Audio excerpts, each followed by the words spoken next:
আসসালামু আলাইকুম আরহামাতুল্লাহ।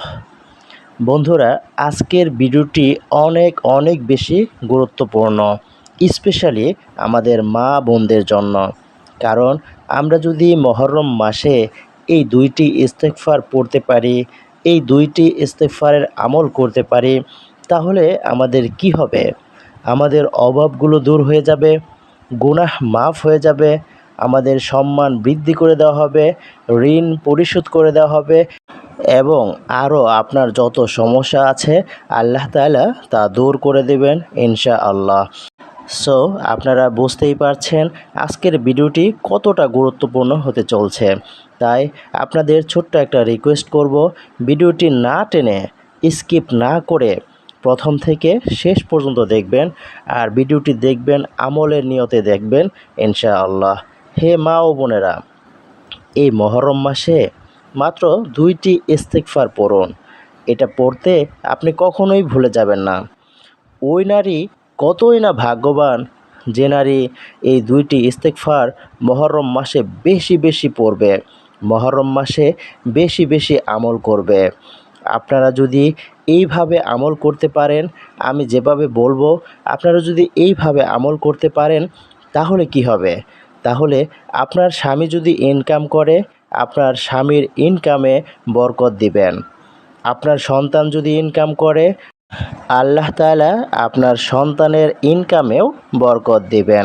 আর আপনি নিজেও যদি ইনকাম করেন, নিজেও যদি চাকরি করেন, তাহলে আল্লাহ তাআলা আপনার নিজের ইনকামেও, নিজের চাকরিতেও বরকত দ্বারা ভরপুর করে দিবেন ইনশাআল্লাহ। আপনার যদি ঋণ থাকে, তাহলে ঋণগুলো পরিশোধ করে দেওয়া হবে। আপনি যদি অভাবী থাকেন, তাহলে আপনার অভাব দূর করে দিবেন। আপনার সংসার চতুর্দিক থেকে নেয়ামত দ্বারা ভরপুর করে দেওয়া হবে ইনশাআল্লাহ। আর সবচেয়ে বড় পয়েন্ট হলো আপনার চোখের গুনাহ, জীবনের সমস্ত গুনাহ, নাকের গুনাহ, পায়ের গুনাহ, জবানের গুনাহ, কলবের গুনাহ, যত প্রকার গুনাহ করেছেন আল্লাহ তাআলা সকল প্রকার গুনাহ ক্ষমা করে দিবেন এই ২টি ইস্তেগফার পড়ার মাধ্যমে। সুবহানাল্লাহ। হে মা ও বোনেরা, আপনাদের কাছে আমার একটাই চাওয়া, আপনারা যখন মোনাজাত করেন, আপনারা যখন দোয়া করেন, তখন আপনারা এভাবে দোয়া করবেন, অন্যের জন্য দোয়া করবেন। যদি অন্যের জন্য দোয়া করেন, তাহলে সেই দোয়াটা আপনারও লাগবে। এজন্য আপনারা যখনই দোয়া করেন, যখনই মোনাজাত করেন, আমি গুনাহগার, আমার নামটাও আপনারা অন্তর্ভুক্ত করে নিয়েন। একটি শিক্ষণীয় ঘটনা। একদা এক লোক এসে হাসান বসরি রহমতুল্লাহ আলাইকে বললেন, আমাকে এমন একটি দোয়া শিখিয়ে দেন যাতে আমি উপকারী বৃষ্টি পাই। তখন হাসান বসরি রহমতুল্লাহ আলাই তাকে ইস্তেগফারের কথা বললেন, তুমি যদি এভাবে আমল করতে পারো, তাহলে আল্লাহর তরফ থেকে তুমি উপকারী বৃষ্টি পাবে ইনশাআল্লাহ। ইস্তেগফারের আমল করলে সবার যা যা চাওয়া সবই আল্লাহ তাআলা দূর করে দিবেন। আরেক লোক এসে হাসান বসরি রহমতুল্লাহ আলাইকে বললেন, আমাকে এমন একটি আমল শিখিয়ে দেন যাতে আমার অভাব দূর হয় বা অভাব কখনোই থাকে না, বা আমি কি আমল করলে আমার অভাবটা দূর হয়ে যাবে। তখন হাসান বসরি রহমতুল্লাহ আলাই তাকে বললেন, তুমি বেশি বেশি ইস্তেগফারের আমল করো, তাহলে আল্লাহ তাআলা তোমার অভাব দূর করে দিবেন। আরেকজন লোক এসে বলল যে, হে হাসান বসরি রহমতুল্লাহ আলাই, হে হুজুর, আমাকে এমন একটি আমল শিখিয়ে দেন যাতে আমার সন্তান হয়, আমার সন্তান হচ্ছে না। কি আমল করলে, কি করলে আমার সন্তান হতে পারে, আল্লাহর তরফ থেকে আমি একটা সন্তান পেতে পারি। তখন হাসান বসরি রহমতুল্লাহ আলাই তাকে বললেন যে, তুমিও বেশি বেশি ইস্তেগফার পড়ো, তাহলে আল্লাহ তাআলা তোমাকে সন্তান দান করবেন ইনশাআল্লাহ। হে মা ও বোনেরা, ২টি ইস্তেগফারের মধ্যে ১ নাম্বার ইস্তেগফার হলো সাইয়্যিদুল ইস্তেগফার। আপনারা যারা পারেন তারা তো পারেনই মাশাআল্লাহ।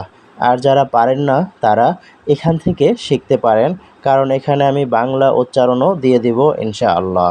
সাইয়্যিদুল ইস্তেগফার হলো, আল্লাহুম্মা আনতা রব্বি লা ইলাহা ইল্লা আনতা খলাকতানি ওয়া আনা আবদুকা ওয়া আনা আলাইয়া আহদিকা ওয়া আদিকা মাশতাতা'তু আউযু বিকা মিন শাররি মা সানা'তু আবু'উ লাকা বিনি'মাতিকা আলাইয়া ওয়া আবুউ বিযামবি ফাগফিরলি ফাইন্নাহু লা ইয়াগফিরুয যুনুবা ইল্লা আনতা।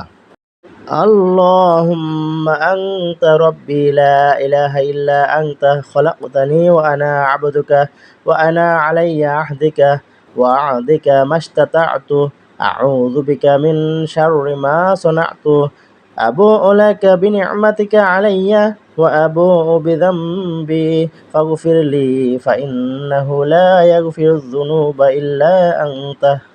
এই সাইদ ফর ইস্তিগফারের অর্থ হলো, হে আল্লাহ, আপনি আমার প্রতিপালক, আপনি ছাড়া কোনো উপাস্য নেই, আপনি আমাকে সৃষ্টি করেছেন এবং আমি আপনার বান্দা।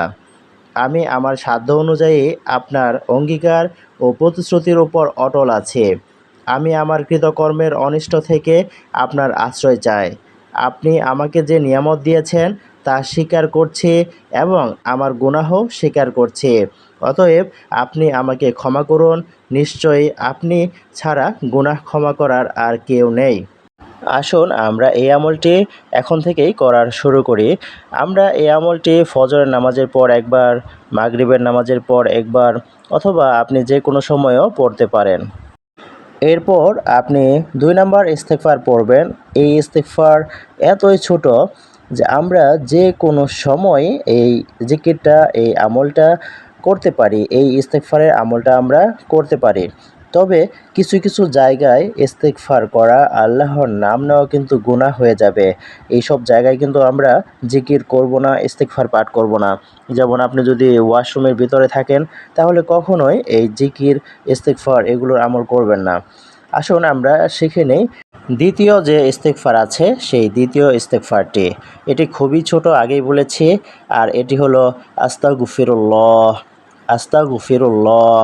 আপনি কাজ করতেছেন, বলেন আস্তাগফিরুল্লাহ। রান্না করতেছেন, আস্তাগফিরুল্লাহ।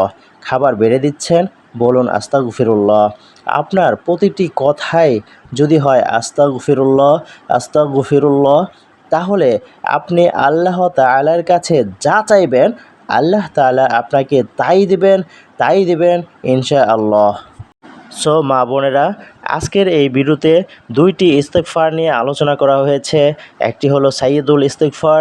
আপনারা যদি মুখস্থ না করে থাকেন তাহলে মুখস্থ করবেন, বা আপনারা দেখে দেখেও এর আমল করতে পারেন।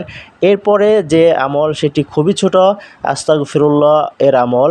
এটা আপনারা হয়তো অনেকেই শুনেছেন এর ফজিলত কি। এটা ছোট আমল হলেও এর ফজিলত কিন্তু অনেক অনেক অনেক বেশি। আজকের ভিডিও এখানেই শেষ করছি। আমার যদি কোনো ভুল ত্রুটি হয়ে থাকে তাহলে ক্ষমা সুন্দর দৃষ্টিতে দেখবেন। আল্লাহ আমাদের সবাইকে মাফ করুন, আমাদের সবাইকে আমল করার তৌফিক দান করুন। আমিন।